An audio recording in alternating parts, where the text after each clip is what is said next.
Undead Love, the terrifying tale of Angela and Marlon's fight against the zombie apocalypse.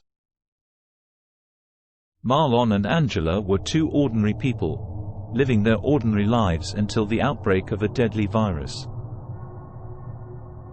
The virus turned people into vicious, flesh-eating monsters, zombies. The world as they knew it no longer existed, and they were forced to adapt to the new, terrifying reality. Marlon was a former soldier and knew how to handle a gun, while Angela was a nurse and knew how to stitch wounds. They quickly formed an unbreakable bond, working together to stay alive, fighting off the zombies whenever they appeared. One day, while they were rummaging through an abandoned gas station, they stumbled upon a radio set. They were ecstatic when they discovered that there was another group of survivors who had set up a base camp not too far away. They decided to venture out and find them. As they were walking through the desolate, ruined streets, they heard a strange noise. It sounded like a low, guttural moan. They stopped in their tracks and looked around nervously. They saw nothing, but the moaning continued, getting louder and closer. Suddenly, out of the shadows, emerged a pack of zombies. Marlon and Angela took out their guns and began to fire. They had gotten quite good at killing the monsters, but this was a larger horde than they had ever encountered. The zombies seemed to be endless, coming at them from all directions. Marlon and Angela fought bravely, but they were losing ground quickly. Their guns ran out of bullets, and they were forced to use knives. The fear in their hearts grew as the zombies got closer and closer, and there seemed to be no way out. Suddenly, they heard the sound of a truck revving up its engine. It was coming towards them. Marlon and Angela ran towards the sound, hoping it was their rescuers. The truck stopped next to them, and the driver opened the door. He told them to get in quickly. They jumped in, and the driver sped away. They had survived the zombie horde, but they were injured and traumatized. The driver introduced himself as David, the leader of the group they had been trying to find. He welcomed them warmly, and they settled into their new home. There were 60 survivors in total, and they had set up a base in an old school. David and the other leaders explained that they were getting increasingly worried as the zombies were getting smarter and more organized. They had even noticed some of them using tools and weapons. One day, a group of survivors were out on a routine scouting mission when they stumbled upon a hidden laboratory. They found out that the virus had not been a natural mutation.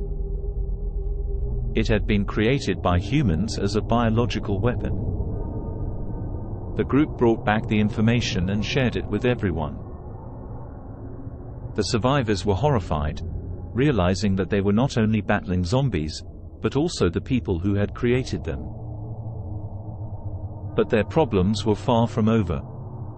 The horde of zombies grew larger and more aggressive.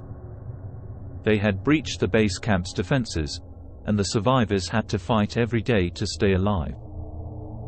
Marlon and Angela became an integral part of the group. They were the protectors, always putting themselves in harm's way to defend the others. They had proved themselves to be reliable and courageous. However, tragedy struck when David, the group's leader, became infected and turned into a zombie. The group was devastated. They had lost their leader, and the threat of betrayal from within their own ranks became increasingly real. The group was split on what to do next. Some suggested they leave the area, while others felt they should stay and fight. Marlon and Angela believed they should leave, as they felt they were fighting a losing battle.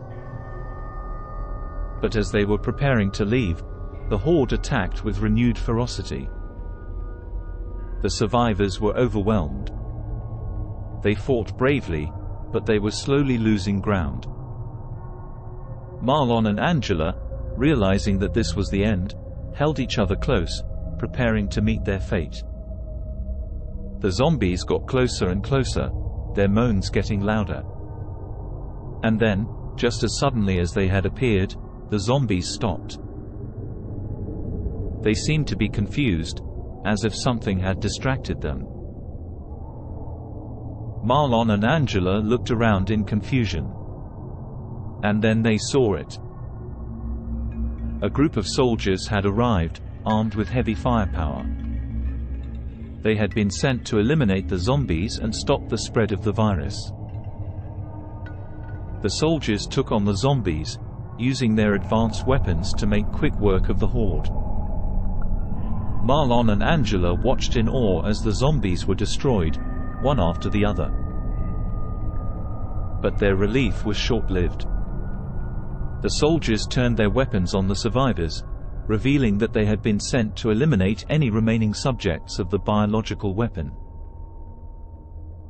Marlon and Angela realized too late that they had been doomed from the beginning. They were trapped, with no way out. As the soldiers approached, guns drawn, Marlon and Angela locked eyes. They knew what was coming. They held each other close, knowing that they would die together. And as the soldiers pulled the trigger, the couple's eyes locked, feeling the bullet penetrate their bodies. They were the last to fall, a symbol of the cruel and senseless fate that awaited them all.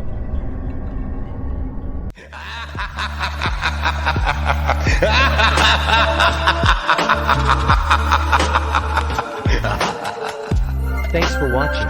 If you enjoyed the video, leave a like and tell us what you think in the comments. And of course, don't forget to subscribe.